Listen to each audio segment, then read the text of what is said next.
கிறிஸ்துவுக்குள் பிரியமான சகோதர சகோதரிகளே, உங்கள் யாவரையும் இயேசு கிறிஸ்துவின் இனிதான நாமத்தினாலே வாழ்த்தி வரவேற்கிறேன். தேவனுடைய வார்த்தை சொல்லுகிறது, சத்தியத்தையும் அறிவீர்கள், சத்தியம் உங்களை விடுதலையாக்கும் என்று சொல்லுகிறது. இன்றைய சிந்தனைக்கு எடுத்துக்கொண்ட வேத வசனம் 1 பேதுரு 2:24. நாம் பாவங்களுக்கு செத்து நீதிக்கு பிழைத்திருக்கும்படிக்கு அவர் தாமே தமது சரீரத்திலே நம்முடைய பாவங்களை சிலுவையின் மேல் சுமந்தார், அவருடைய தழும்புகளால் குணமானீர்கள். அவர் வார்த்தை என்ன சொல்லுது? நம்முடைய பாவங்களை சிலுவையின் மேல் சுமந்தார், அவருடைய தழும்புகளால் குணமானீர்கள். இது இந்த நோய்க்கு தான் சுகம், இந்த நோய்க்கெல்லாம் சுகம் கிடையாது அப்படிலாம் இதுல என்ன செய்யப்படல, கொடுக்கப்படல. எந்த நோயா இருந்தாலும் நீங்க என்ன செஞ்சிட்டீங்க, சுகமாயிட்டீங்க. உங்க ஆவிக்குரிய ஆசீர்வாதம் அதுதான்.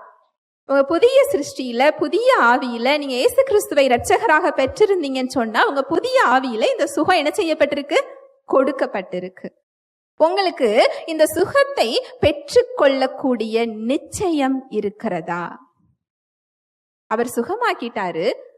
இந்த சுகத்தை என்னால பெற முடியும், என்னால் அதை பார்க்க முடியும், எனக்கு இந்த சுகம் கொடுக்கப்பட்டிருக்கிறது, இதை நான் பெற்றுக்கொண்டேன் அப்படிங்கிற நிச்சயம் இருக்குதா? எனக்கு கிடைக்குமா? எனக்கு அவர் தருவாரா? எனக்கு அந்த தகுதி இருக்கிறதா? நான் ஜெபித்தால் எனக்கு கிடைக்குமா? இந்த கேள்வி உங்களுக்கு வருதா இல்லையா? ஏன் வருதுன்னா, அவர் உங்களுக்கு என்ன கொடுத்திருக்கிறாருங்கிறத நீங்க இன்னும் என்ன செய்யல, கேட்கல. அவர் வார்த்தை என்ன சொல்லுது? வாசிக்கலாம். 2 கொரிந்தியர் 5:21. நாம் அவருக்குள் தேவனுடைய நீதியாகும்படிக்கு பாவம் அறியாத அவரை நமக்காக பாவமாக்கினார். நாம் அவருக்குள் தேவனுடைய நீதியாகும் படிக்கு பாவம் அறியாத அவரை நமக்காக பாவமாக்கினார். உலகத்திலே ஒரு சின்ன உதாரணம் சொல்றேன். உலக பிரகாரமா ஒரு முதல் பரிசு கொடுக்கணும் அப்படின்னா, அந்த போட்டியில அவர் என்ன செஞ்சிருந்திருக்கணும், ஜெயிச்சிருக்கணும். ஒரு தகுதியின் அடிப்படையில தான் அதை என்ன செய்வாங்க, பரிசு கிடைக்கும் இல்லையா? இதை நம்ம பார்த்து பழகி இருக்கும்.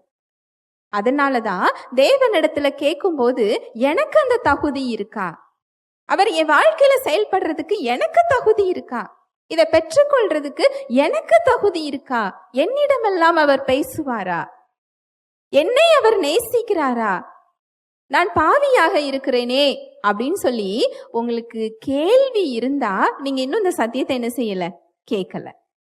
ஏன்னா இந்த சுகம், அவர் சிலுவையில் கொடுத்த விடுதலை என்பது நம் தகுதியின் அடிப்படையில் அவர் என்ன செய்யல, கொடுக்கல. அந்த சுகத்தை பெற்றுக்கொள்றதற்கு நமக்கு என்ன தகுதி வேண்டுமோ அந்த தகுதியையும் கொடுத்துதான் அந்த சுகத்தை என்ன செஞ்சிருக்கிறாரு, கொடுத்திருக்கிறார். புரியுதா? அதாவது பாவத்தினாலே எல்லோரும் தேவனை விட்டு பிரிந்து போய் இருந்தோம். அந்த பாவமானது தேவனையும் நம்மையும் என்ன செஞ்சு வச்சிருந்தது, பிரிச்சு வச்சிருந்தது. அந்த பாவமானது தேவனுக்கும் மனிதனுக்கும் இடையில ஒரு தடையை உண்டு பண்ணி வச்சிருந்தது. ஆனா ஆண்டவராகிய இயேசு கிறிஸ்து அந்த பாவத்துக்கான தண்டனையையும் ஏற்றுக்கொண்டு அந்த பாவ இயல்பையும் நம்ம கிட்ட இருந்து என்ன செஞ்சிட்டாரு, எடுத்து விட்டார். ஹல்லேலூயா, பிரைஸ் தி லார்ட். அந்த பாவ இயல்பை எடுத்துட்டு அவரோட இயல்பை நமக்குள்ள என்ன செஞ்சிருக்கிறாரா, கொடுத்திருக்கிறார். எதிரிகளாக இருந்த நம்மை அவருடைய பிள்ளைகளாக அவர் என்ன செஞ்சிட்டாரா, மாற்றி விட்டாரா. ஹல்லேலூயா, பிரைஸ் தி லார்ட். அததான் இந்த வசனம் சொல்லுது, நாம் அவருக்குள் தேவனுடைய நீதியாகும் படிக்கு. சாத்தானுடைய இயல்பை பெற்றிருந்த நமக்கு அவருடைய இயல்பை அவர் என்ன செஞ்சிருக்கிறாரா, கொடுத்திருக்கிறாரா. தேவனுடைய நீதிங்கிறது அவருடைய இயல்பு. அவருடைய பக்கத்துல போறதுக்கு நம்ம தகுதியே இல்லாம இருந்தோம். அந்த தகுதியையும் அவர் என்ன செஞ்சிட்டாரா, கொடுத்து விட்டார். அதன் அடிப்படையில தான் நமக்கு இந்த சுகமும் விடுதலையும் மீட்பும் நமக்கு என்ன செய்யப்பட்டிருக்கு, கொடுக்கப்பட்டிருக்கு. சுகம் பெறுவதற்கு தேவையான தகுதியையும் அவரே அங்க என்ன செஞ்சிட்டாரு, கொடுத்துட்டாரு. அவர் பக்கத்துல போய் நிக்கிறதுக்கு தேவையான தகுதியை அவர் நமக்கு என்ன செஞ்சுட்டாரா?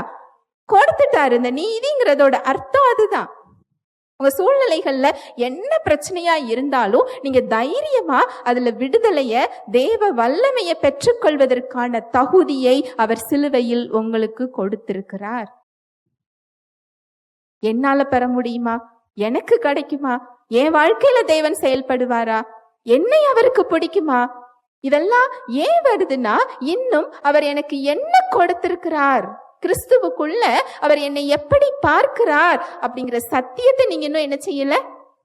கேட்காததினால் உங்களுக்கு அந்த இடத்துல என்ன வர மாட்டேங்குது? விசுவாசம் இல்லை. அவர் கொடுக்காததினால இல்ல, நாம அதை இன்னும் சரியாக என்ன செய்யல? கேட்கல. கேட்காமல் உங்களால விசுவாசிக்க முடியாது. விசுவாசம் இல்லாமல் அந்த பலன்களை உங்க வாழ்க்கையில நீங்க பார்க்க முடியாது.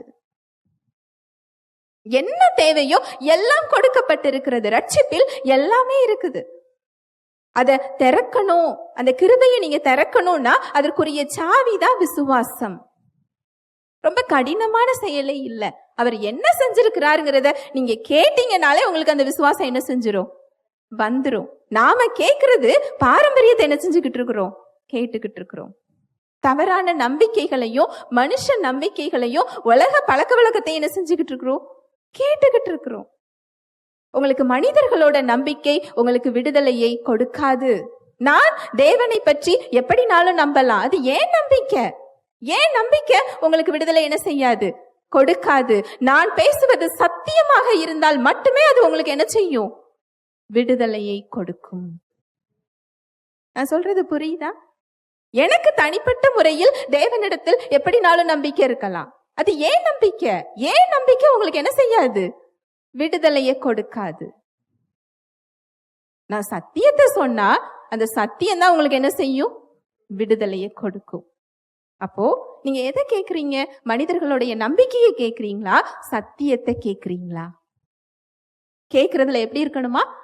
கவனமாக இருக்க வேண்டும். உங்களுக்கு சத்தியம்தான் கேக்குறோம், இது பாரம்பரியம் இல்ல, இது மனிதர் நம்பிக்கை இல்ல அப்படின்னு நீங்க வித்தியாசம் தெரியணும்னாலே உங்களுக்கு முதல்ல என்ன தெரிஞ்சிருக்கணும்? சத்தியம் தெரிஞ்சிருக்கணும். தெரிஞ்சாதான் ஒருவர் சொல்லுவது பாரம்பரியமா இல்ல அவருடைய நம்பிக்கையை சொல்றாராங்கிற வித்தியாசம் உங்களுக்கு என்ன செய்யும்? தெரியும்.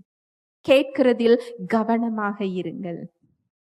ஏன் கவனமா இருக்கணும்? சத்தியத்தை கேட்காமல் அந்த விசுவாசத்தை உங்களால் பெற முடியாது.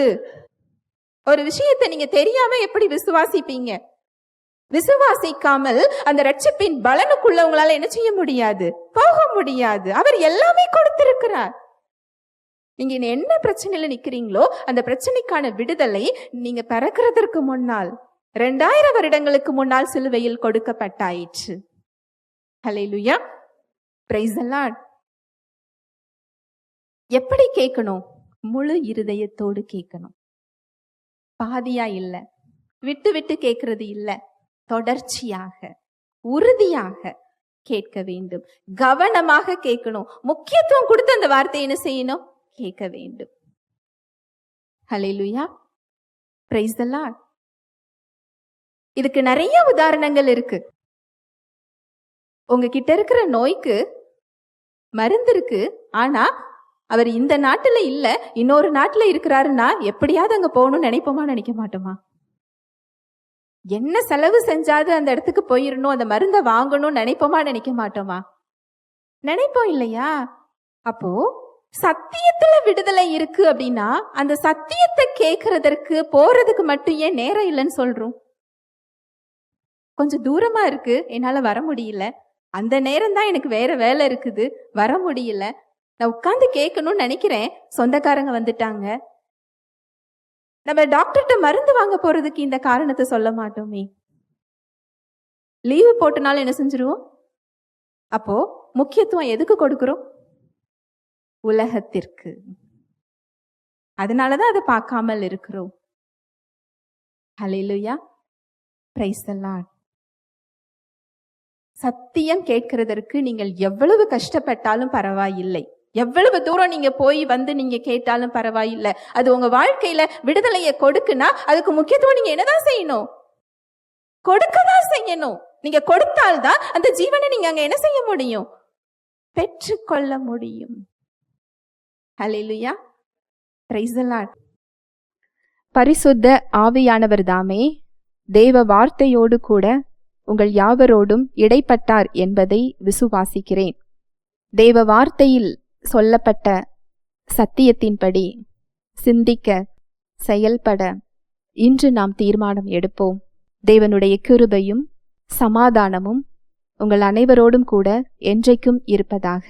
ஆமேன்.